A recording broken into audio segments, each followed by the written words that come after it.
E aí pessoal, tudo tranquilo com vocês? Espero que sim. Meu nome é Sérgio Cacciola e hoje estou vindo aqui para falar um pouquinho sobre motores de passo.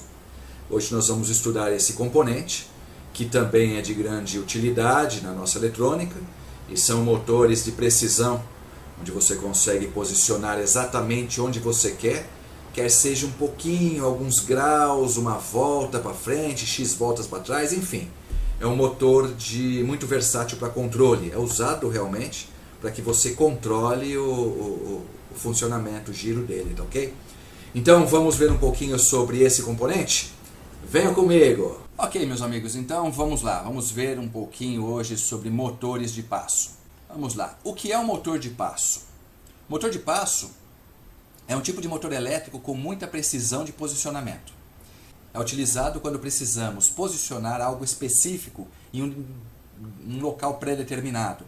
Ou ainda quando precisamos rotacionar o motor através de ângulos, tá? Com bastante precisão.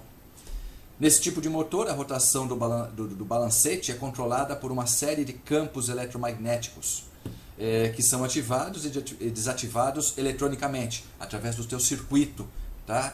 Que pode ser um circuito discreto, um circuito informatizado, um circuito controlado com microcomputador, um microprocessador, enfim, um circuitinho elétrico que pode fazer o controle dessas cargas e descargas que eu falei aqui, tá? Que ativa ou desativa os campos eletromagnéticos e fazem com que o motor gire, ou de um lado ou do outro, quantos graus para a esquerda, quantos graus para a direita, qual a velocidade para a esquerda, quanto ele vai rodar, enfim. Todo esse controle nos motores de passo se consegue através de circuito eletrônico. Ok? As características são: inexistência de escovas. Nos motores de passo não existem as escovas que estamos acostumados a ver nos motores de corrente alternada, contínua, enfim. Os comutadores e escovas dos motores convencionais são os componentes que apresentam a maioria das falhas e ainda podem criar arcos que são indesejáveis e perigosos em alguns ambientes.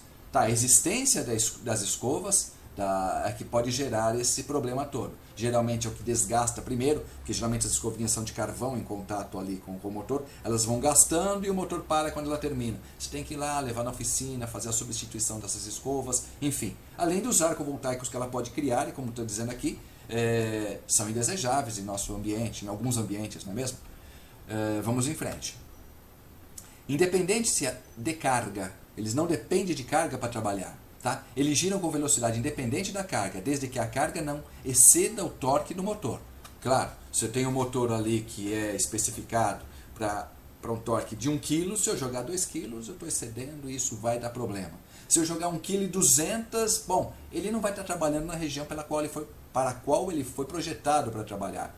Também vai dar problema, tá certo? Então, tem que tomar cuidado para não exceder o torque sempre. Outra característica dele é o posicionamento em malha aberta. Tá? Esses motores movem-se com incrementos de passo, que podem ser quantificados e controlados eletronicamente. Como eu falei acima. Como ele gira de passo em passo, tá? Cada motor tem a sua precisão, você pode girar através de controle, girar e controlar cada um desses passos, fazendo com que ele posicione exatamente onde você deseja posicionar. Torque estacionário. Os motores de passo são capazes de manter o eixo estacionário desde que seja respeitado, mais uma vez, o respeito ao torque. Tá certo? Você não pode exceder ao torque a qual o motor foi projetado. Então você vai fazer teu projeto, procure projetar de acordo com o motor que você está utilizando. Ou melhor, falei besteira, né? Procure um motor de acordo com o que você precise, de que você esteja necessitando no seu projeto, ok? Tem que ser sempre muito coerente o projeto com a capacidade do motor, e não só do motor. É que aqui eu estou falando de motor porque o assunto é motor de passo. Mas qualquer componente que você for colocar no teu projeto, procure o datasheet, como eu sempre recomendo, olhe no datasheet as especificações que o fabricante do componente colocou lá e siga cada uma dessas especificações. Procure não ficar nem nas extremidades menores, nem nas extremidades maiores. Procure estar exatamente dentro das especificações do que o fabricante projetou aquele componente para funcionar. Não adianta nada você criar um projeto excelente e muito bem feito se o componente não aguenta o teu projeto, tá certo? Mais cedo ou mais tarde ele vai pifar e pode levar toda a tua placa junto. Isso não é legal, ok? Bom, vamos lá. Onde são utilizados os motores de passos? Eles são utilizados em diversas aplicações, tá? Eu enumerei algumas, como por exemplo, máquinas rotuladeiras, em dosadores, em equipamentos médicos, impressora 3D que está tão na moda. Tá? As impressoras 3D, ela usa motor de passo para posicionar o elemento e para posicionar a cabeça também. Assim como as impressoras antigas também usam motores de passo, tá bom? Tanto as impressoras jato de tinta, como as antigas matriciais já utilizavam motores de passo. Tá? Aqueles drivers de disquete que se utilizavam em computadores, scanners planos, injeção eletrônica no carro, usa motor de passo, robozinhos, quando você vai montar um robozinho, geralmente você quer um controle preciso dele, você usa motor de passos. E uma série de brinquedos. Eu poderia enumerar em centenas, dezenas de outras utilizações, mas acho que não preciso, já deu para entender. Vamos em frente. Quais os tipos de motor de passos existentes? Atualmente nós temos dois tipos de motor de passo, tá? Que é o unipolar e o bipolar, ok? O unipolar possui 2 enrolamentos por fase, sendo um para cada sentido. Um rolamento para girar para sentido horário, outro rolamento no sentido anti-horário. E o bipolar? O bipolar possui apenas um enrolamento por fase. Existem quais as estruturas, tá?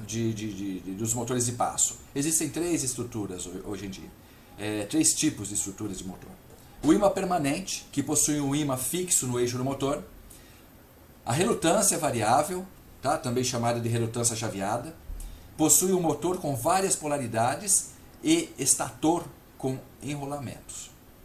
O híbrido possui rotor multidentado e um ímã permanente no seu eixo. Como funcionam esses motores? O funcionamento desses motores é por indução das bobinas, por atração do rotor. Quais os tipos de motores? Vamos especificar um pouquinho os tipos de motores. Ímã permanente, como eu falei acima, ele tem um ímã preso ao eixo do motor, tá certo? Vamos tomar, por exemplo, o motor ímã permanente. A estrutura desse motor é composta por um rotor que possui ímã permanente em seu eixo e 4 bobinas conhecidas como solenoides, que são responsáveis pela rotação do motor, pois elas se alinham quando são energizadas, tá? Quando você energiza uma bobina, um solenoide, o ímã permanente é puxado, é atraído de acordo com o seu polo, isso faz girar o eixo central, gira o motor, tá certo? Quais as vantagens? Aqui eu coloquei um esqueminha muito comum, tá? Desse tipo de motor. Motor de passo com ímã permanente. Você tem aqui o ímã permanente que fica preso ao eixo, como eu já disse lá em cima, tá? E aqui fora o solenoide, as 4 bobinas solenoides e o estator, tá ok? À medida em que eu energizo a bobina, ele gira o eixo e polariza, tá? É polarizado pelo ímã, atraído para a bobina e ele girou para ali. Na próxima magnetização, bom, ele vai girar para o outro. Inverteu a bobina, vai para o outro, enfim. Vamos ver isso na tela logo abaixo. As vantagens desse tipo de motor é o fato dele ter um campo magnético permanente, que são os ímãs, tá? que se soma ao campo magnético das bobinas, dando maior potência eu diria, não torque, maior potência e maior torque na partida desse motor. Agora, qual a desvantagem? É que ele tem um passo maior, com menor precisão. Veja, daqui ele já gira para cá, 1/4 de giro. Você não tem como controlar esse 1/4 de giro intermediário. Ou você está aqui a 0 graus, ou você está aqui a 90 graus, ou você está aqui embaixo em 180 graus. Tá certo? Você não tem como mexer nos intermeios desse ponto, porque ele é um motor que tem essa limitação. Ok? Essa é a limitação do ímã permanente. Bom, como eu estava tentando dizer lá em cima, eu até parei porque lembrei que tem aqui embaixo uma explicação de como funciona o giro desse motor. Quando a bobina é energizada, o eixo se alinha ao campo magnético até o estator ser desligado e o estator seguinte, a bobina seguinte, ser ligada. Então o que eu quero dizer com isso? Eu venho aqui, eu energizo essa bobina. Pá! Ela mandou aqui um campo eletromagnético positivo. Quem que ele vai atrair? o ímã que está aqui no eixo vai ser atraído o polo negativo. Em magnetismo, polos diferentes se atraem, tá certo? Então, se eu tiver aqui um polo negativo, ele vai empurrar, impulsionar e vai atrair o polo negativo para cá, ok? Então, o positivo da minha bobina vai atrair o negativo do meu eixo. Ok, aí ele para, porque estabilizou, ele atraiu o positivo com o negativo, parou. Só que nesse momento eu paro de energizar a bobina 1 e energizo a minha bobina 2. O mesmo efeito vai acontecer agora. Ele estava aqui em cima com o negativo, só que o negativo vai ser atraído aqui para baixo. Tá? E para. Eu corto a energia dessa bobina, desse solenoide, e passo essa energia para o próximo. Ele mais uma vez girou. Só nessa brincadeira desse exemplo que eu estou dando, eu já girei meu eixo 180 graus. E assim eu vou fazendo sem parar, ininterruptamente. E o meu eixo vai girando, o meu motor vai girando. Quanto mais rápido eu chavear essas bobinas, maior será a minha velocidade no motor. Tem limites? Sim, tem limite do motor. Tem os limites em que o motor foi programado, foi criado para executar. Eu não posso fazer ele girar a uma velocidade maior do que ele aguenta. Tá ok? A quantidade de rotações por minuto foi especificada pelo fabricante. Não posso exceder isso. Muito bem. Então, essa é a sequência de funcionamento de um motor do tipo imã permanente. Agora você vai me perguntar, poxa, eu tenho como aumentar a precisão ou aumentar aqui a resolução desse motor?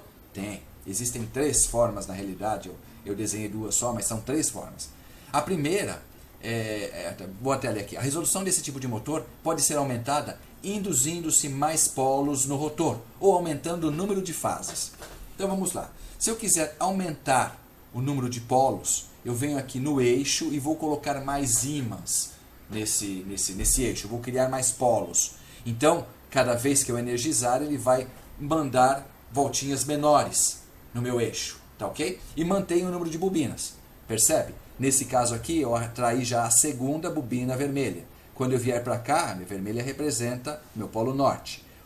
A mesma coisa acontece aqui. Eu energizo a polo 2 aqui, que seria, em vez de ele virar metade, 360 graus do meu eixo, ele vai virar aqui um quarto do eixo, um quinto, depende de quantos elementos eu coloquei aqui, tá ok? Outra forma de aumentar essa precisão e velocidade é aumentar o número de fases, aumentar o número de bobinas aqui em volta. Então eu mantenho o eixo com 2 e subo o número de bobinas. Ok, essa bobina vai estar ligada, vai estar atraindo e imediatamente próxima vai ligar o mesmo esquema daqui, atrair o motor para lá. Só que agora, ao invés de eu dar de 1/4 a 1/4, as minhas voltas de quarto em quarto de voltas, eu vou dar aqui voltas, eu vou cortar na metade desse 1/4, eu vou dar um oitavo de volta, tá ok? Ó, 1/8 mais 1/8, eu fiz aqui 1/4 de voltas. Quando eu fizer as 8 voltas, os 8 oitavos, eu vou ter uma volta completa, até aí tudo bem, tá ok? Então eu aumentei a precisão desse motor, aumentando o número de bobinas, tá? Porque agora eu consigo controlar de oitavo em oitavo de volta, e aumenta a velocidade também, tá bom? E a outra forma que eu falei que tem uma terceira forma, sim, eu posso aumentar o número de espiras dentro das bobinas. Eu vou aumentar a força dessa bobina, ela também vai aumentar, não a precisão, não a precisão de controle de giro, tá? Mas eu vou aumentar a velocidade, aumento a força de cima. Muito bem. Vamos para o próximo tipo de motor, que é o motor do tipo relutância. Deixa eu só ver onde eu escrevi aqui. Sim, do tipo relutância.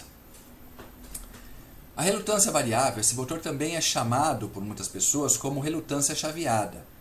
Eles possuem de 3 a 5 bobinas conectadas a um terminal comum. Mais ou menos esse desenho aqui, para seguir o padrão anterior, tá? Nós teríamos aqui as bobinas e nós teríamos aqui o núcleo. Veja que no núcleo agora eu tenho... não são mais ímãs fixos, não são mais ímãs fixos, tá ok? E o corpo do meu motor. As fases, assim como lá eu devia ter explicado, tá? Que as fases A e a linha vamos supor, o polo norte e sul, e as fases B e B', norte e sul, quando eu as inverto, tá ok? Vamos continuar falando aqui.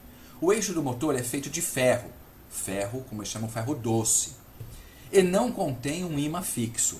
Isso aqui não são ímãs fixos. O campo magnético é formado quando energizamos as bobinas e então alinha o eixo. Nesse motor, não temos um campo magnético permanente. Com isso, temos um torque ou força menor na saída. Os campos com ímãs presos ao eixo são mais fortes, tá? Os dentes do eixo são alinhados com os dentes do estator e desalinhados em relação ao próximo.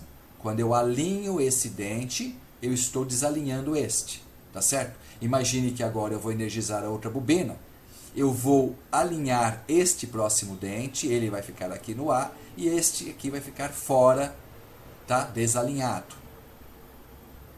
Esse movimento de alinhar e desalinhar faz com que o motor gire, tá? Então eu giro energizando as bobinas. Exatamente como está aqui, olha. Eu tenho aqui a minha bobina energizada, campo norte e sul formados e eu estou com ele posicionado aqui. Quando eu energizei norte e sul para cá, eu expulsei a minha bobina para lá, ela ficou desalinhada e alinhou essa outra. E assim por diante. Agora eu vou desalinhar esta outra, vou alinhar aqui, olha.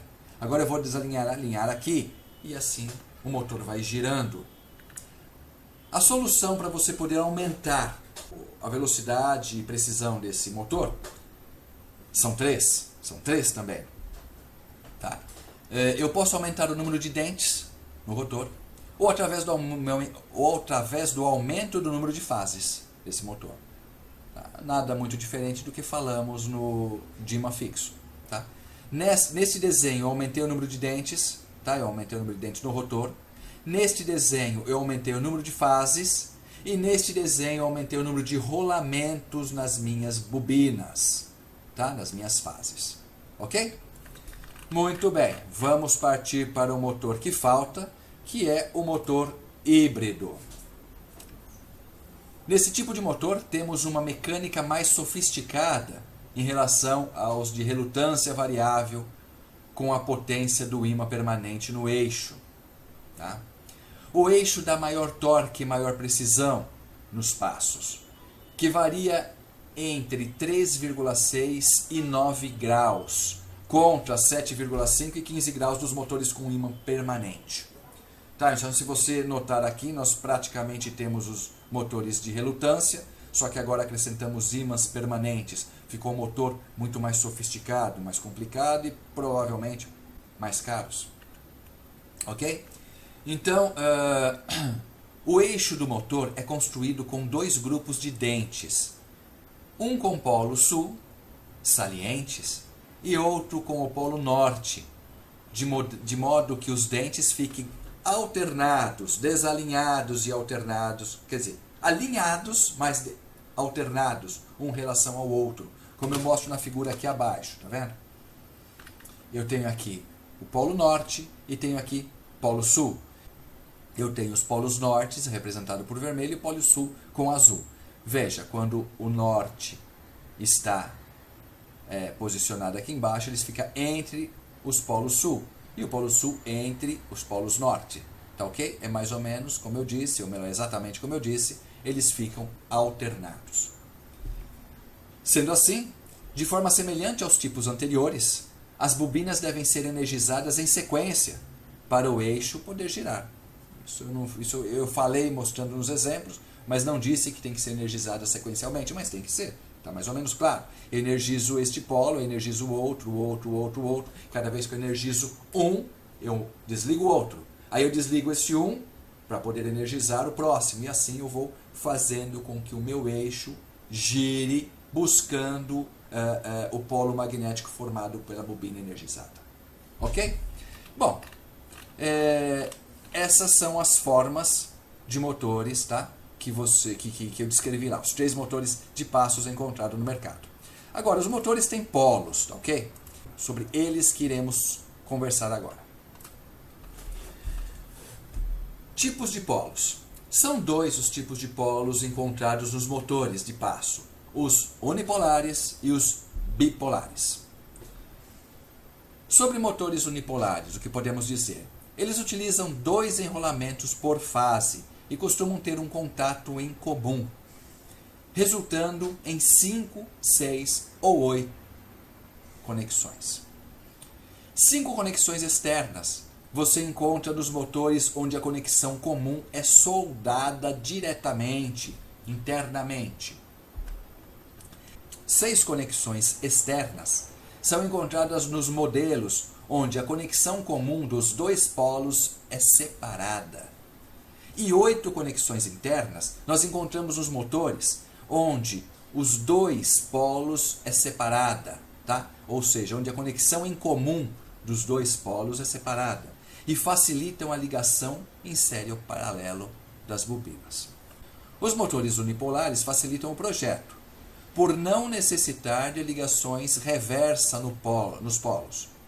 O modelo com 5 ou 6 conexões tem as bobinas ligadas em série e necessitam da capacidade de reverter as ligações entre as bobinas. Então veja, bobinas aqui, sem conexões entre elas, 6 polos, meu motor de 6 polos. Então, como eu disse aqui em cima, as de 5 conexões externas, elas têm um comum soldado internamente. Então veja, nós temos aqui 3 conexões, com mais 2, 5, e uma conexão soldada entre as bobinas. E aqui o de 8 conexões, que não tem nenhuma conexão entre as bobinas. Nós temos as 4 bobinas separadas, portanto, 2, 4, 6, 8 conexões externas, tá certo? Aqui nós temos as bobinas conectadas entre si, o que resulta em 6 conexões apenas. Acho que isso está bem claro e acho que aqui deu para elucidar bem, né? Ligações reversas é um tipo muito comum entre motores, onde os polos A e B das bobinas podem ser ligados sem que observemos a polaridade. Podemos inverter a polaridade de alimentação no motor sem problema algum. Ou seja, posso alimentar positivo e negativo, ou negativo e positivo, sem problema nenhum, nos motores unipolares. Ok? E os motores bipolares? Os bipolares utilizam ligações por polo e necessitam que o circuito de controle possa reverter o sentido da corrente para acionar as bobinas corretamente. Ok? Esse seria mais ou menos o símbolo. Que tipos de ligações nós temos em motores? Temos 3 tipos. A wave drive, a full drive e half drive. A wave drive, ela liga uma bobina por vez, com menor consumo de energia, porém menor torque. A full driver liga 2 bobinas por vez, com maior consumo de energia e, consequentemente, maior torque.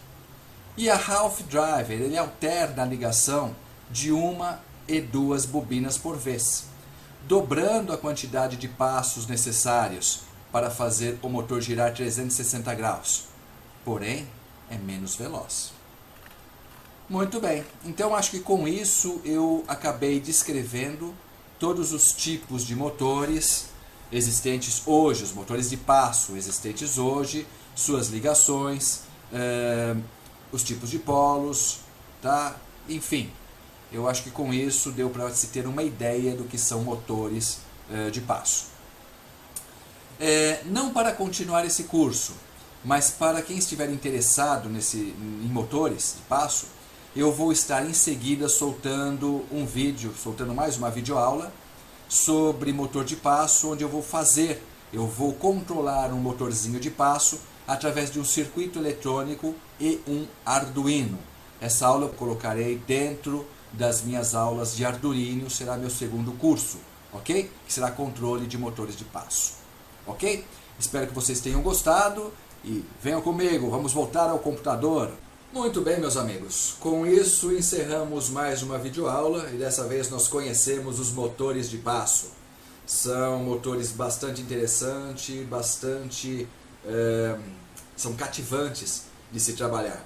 Se você ainda não brincou, não fez nenhum projetinho com motor de passo, aconselho que compre um e brinque, faça alguns projetos, vocês vão gostar. Na sequência eu vou estar desenvolvendo um controle de motor de passo com o auxílio de um Arduino e vou estar fazendo uma videoaula dentro do grupo de aulas com Arduino. Vai ser uma aula de controle de motores, tá ok? Eu acho que esta exposição da videoaula de Arduino vai complementar o que eu acabei de falar ainda há pouco. Uma aula eu acho que se encaixa na outra, eu acho que você deveria assistir, ok? Então, por favor, clique aqui no inscreva-se se você não se inscreveu em nosso canal, cadastre-se, inscreva-se, complete o projeto, e você será muito bem-vindo em nosso site e receberá em primeira mão os nossos avisos, mensagens e avisos sobre novas videoaulas inseridas no canal. Quem assistiu isso aqui e gostou, por favor, clique ali no joinha e dê seu joinha para nós, dê seu positivo, compartilhe com seus amigos, comentem com seus amigos e colegas, e eu espero que vocês tenham aprendido mais um pouquinho aqui conosco, ok? Valeu, obrigado pela audiência e até a próxima. Tchau, tchau.